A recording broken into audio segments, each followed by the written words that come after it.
Boa noite, seja bem-vindo a mais um encontro nosso no 7 às 7, 7 minutos às 7 da noite. Hoje nós vamos dar continuidade a esta reflexão sobre as implicações do sacerdócio universal dos santos, este ensino bíblico tão importante.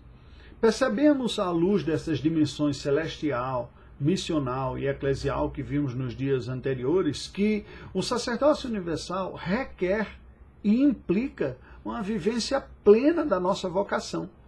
Porque precisamente destaca este acesso universal que temos a Deus e esta instrumentalidade universal diante do mundo e esta vocação universal de cooperação dentro da igreja. Tudo isso traz a plenitude daquilo que Deus tem para fazer na nossa vida. As dimensões celestiais, restaurando a relação dos pecadores com Deus, a dimensão missional, restaurando a vocação de serviço e testemunho ao mundo, a dimensão eclesial, restaurando a importância do serviço dentro da igreja do Senhor e a colaboração para a edificação do corpo de Cristo, faz com que esta doutrina do sacerdócio universal tenha uma importância vital a ser experimentada na vida da igreja, não apenas crida, entendida, mas experimentada. Nós podemos unir a estas implicações alguns aspectos da nossa vocação. Aquele primeiro que nós podemos dizer que é um aspecto egoísta, não na conotação negativa, mas etimologicamente literal, uma conotação do ego, do indivíduo.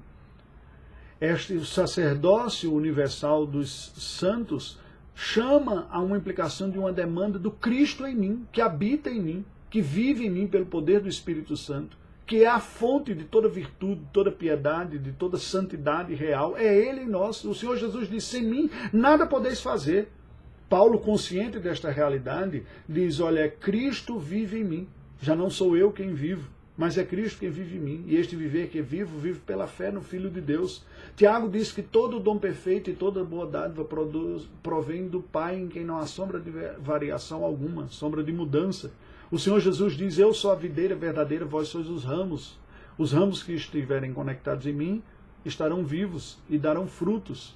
E o vosso fruto permaneça. Vocês são chamados para dar frutos permanentes, que são frutos da dependência. Portanto, há uma vocação egoísta, um chamado individual, uma transformação do ego, a morte de um ego autocentrado, a morte de um ego, o chamado do Evangelho é um chamado para a morte de um ego autônomo, para a rendição ao senhorio de Cristo, ao governo de Cristo sobre nós.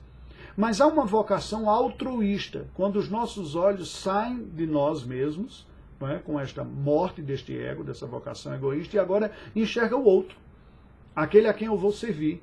Isso significa dizer que, pelo sacerdócio universal de Cristo, Cristo está em mim, e Cristo me usa para servir aos outros.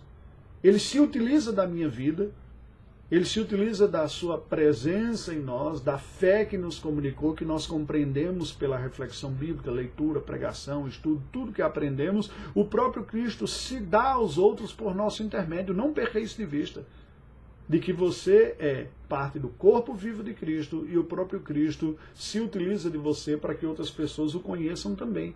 Portanto, exorte, como diz a Bíblia, confessar os vossos pecados uns aos outros, não uma categoria especial, como se tivesse um poder místico para perdoar pecados, mas com maturidade. Eu preciso saber com quem eu me aconselho, eu preciso saber com quem eu converso. Potencialmente, todo cristão pode fazer isso e é chamado para fazer.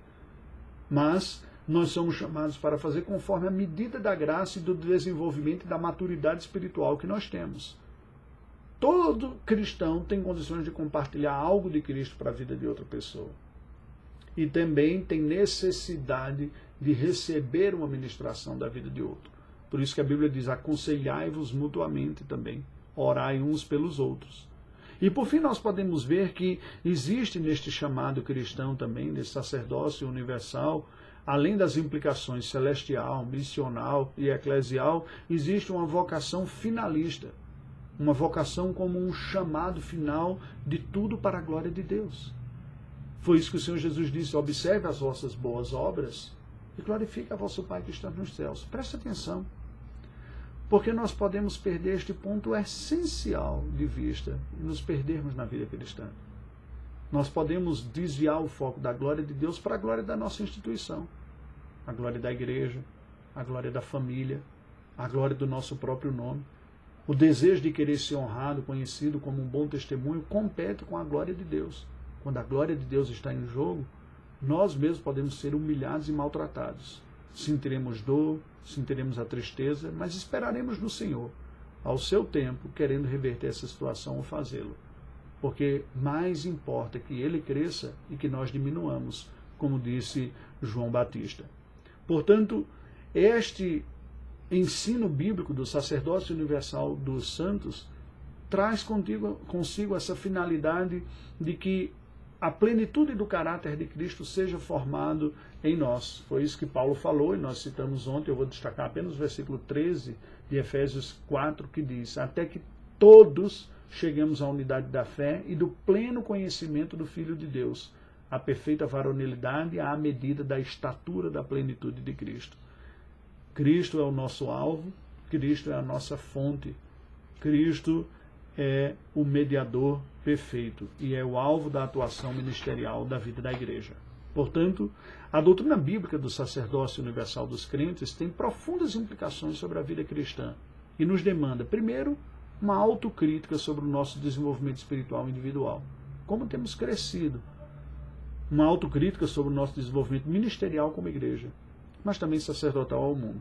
Mas segundo, pela via positiva, esta doutrina traz a implicação uma renovada disposição de aprimoramento ministerial. Eu quero crescer na comunhão com Deus, crescer no serviço, crescer na dependência de Cristo, continuada e diariamente em minha vida. Esta doutrina implica um chamado à capacitação vinda de Deus para servir a Deus e servir ao próximo. Que Deus nos assista. Oremos ao Senhor.